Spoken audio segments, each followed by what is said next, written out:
A student picks up an eraser. He looks at it for about 3 seconds. Then he writes, "It is soft, white, and smells like a rubber." He puts it down. He thinks he is done. He is not done. He has barely started. In this video, we are going to look at 8 of the most common ways students observe incorrectly. Not because students are careless, but because nobody ever showed them what a careful observation actually looks like. And that is our job. Habit 1. Naming instead of describing. This is the most common mistake of all. A student picks up an object, immediately recognizes it, and writes its name. Then they stop. Because in their mind, naming is the same as knowing. But in science, it is the opposite of knowing. Naming is not knowing. A student is given a mango. He writes, "It is a mango. It is a fruit. It is mango in color." Every one of those 3 statements is a name, a category, or a circular description. Now watch what happens when we ask a different question. Instead of asking, "What is it?" we ask, "What does it look like to someone who has never seen it before?" Now the student writes, "The skin is smooth and waxy. It feels softer in the middle section, which has a minor dent. The color is uneven, slightly deeper mangoish at the ends and paler at the widest middle section. There are some stains in between. Stem area at the top feels rough. It has a strong sweet fruit aroma." Same object, completely different level of observation. Name told us nothing new. The description gives us something no textbook already contains. The specific properties of this specific mango observed right now. The correction is simple but powerful. Tell students this rule at the start of every observation exercise. No names allowed, only properties. Second habit, sight only. Ask any group of students to observe a candle on a desk. Come back 3 minutes later and you will find that almost every student has written exclusively visual observations. They have completely ignored 4 of their 5 senses. This is not laziness, it is a habit.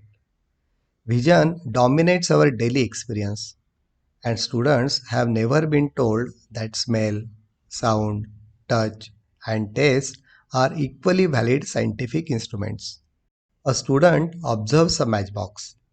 Here is what he writes. It is a small rectangular box. It is yellow in color, has a label on the front, has a rough strip on the side. All 4 of those observations are from one sense, that is, sight. The student has not once picked it up, he has not shaken it, he has not smelled it. What is he missing? If he shakes the closed box, a clear rattling sound tells him that there are small loose objects inside, and the rattle changes as he tilts it.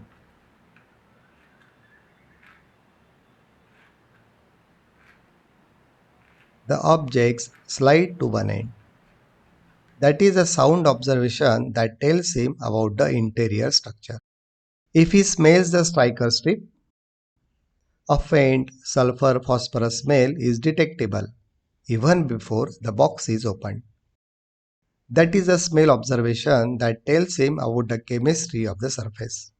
If he picks it up, it feels surprisingly light, lighter than it looks.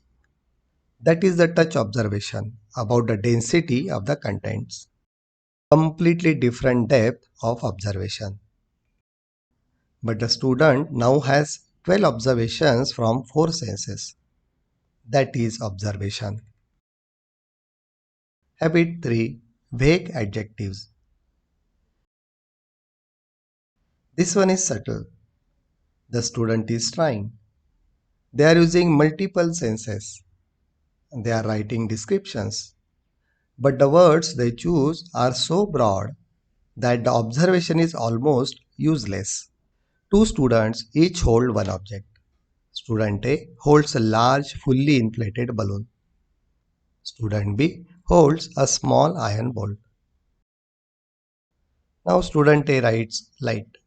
Student B writes heavy. Neither of the observations is useful to a scientist. Both are relative, and the student has not told us what they are relative to. Balloon is light relative to its size. That is actually a significant observation. An object that large, weighing so little, tells us something about what is inside. Bolt is heavy relative to its size. That tells us the material is dense. The correction always asks students to include the comparison, not just heavy, but heavy for its size, heavier than a pencil of similar length. Relative observation is richer than absolute observation, and it is honest. Habit 4. Stopping at the obvious. Most students stop observing the moment they feel they have seen the object. The first three or four properties come easily. They are the most visible, the most obvious. Then the student puts their pen down. But observation is not about the obvious properties. The most interesting observations are the ones you find only after you have spent enough time with an object. The ones that surprise you. A student is given a single sheet of newspaper. After 2 minutes, he has written white paper with black print. It has a headline. It has rectangular shape. Three observations, all completely obvious. All observations visible from 2 meters away. Now we give him 5 more minutes and ask him to keep going. He shakes it, a sharp rattling sound. Newspaper has its own acoustic signature. He holds it up to the window, slightly translucent. The printing on the other side is faintly visible through the sheet. He looks closely at a photograph. The image is made of tiny dots, half-tone printing, visible at close range. He tears a small edge. The tear goes more easily in one direction than the other. Paper has a grain. He smells it. Faint chemical, petroleum like smell near the densely printed areas. He now has more observations instead of just three. And the later ones are far more interesting than the first three. The correction: set a minimum, not a maximum, a minimum. First five observations come easily. Observations 10 to 15 are where the real science starts. Habit 5. Assuming without testing. This is where observation and inference blur dangerously. A student writes something in the observation column that she believes to be true, but has not actually verified it with the sense. Problem is that it feels like an observation. It has the grammar of an observation, but it was never tested. The result: incorrect data. That looks like a correct data. That is more dangerous than a blank cell. Students are classifying 10 metal objects by their properties. One of the objects is a brass key. A student picks up the key. He sees it metallic and writes magnetic. He has not brought the magnet anywhere near it. He assumed it was magnetic because it looks metallic. The test: a magnet is held 2 centimeters from the key. The key doesn't move. Brass is not magnetic. Copper and zinc, two metals that make brass, are both non-magnetic. The student's data now shows a magnetic brass key, which is incorrect. and it will affect every analysis which uses this observation. So the rule is, if a property requires a test, do the test. Do not write it until you have the test.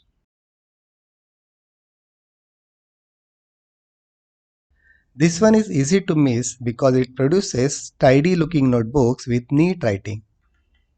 But if you look closely, you will notice that two students sitting next to each other have written the same 15 observations in almost exactly the same words. One student has been observing, the other has been copying. The data looks identical. The most effective way to prevent copying is not to warn students against it. Give adjacent pairs a different object. Authentic observations diverge. Copied observations converge.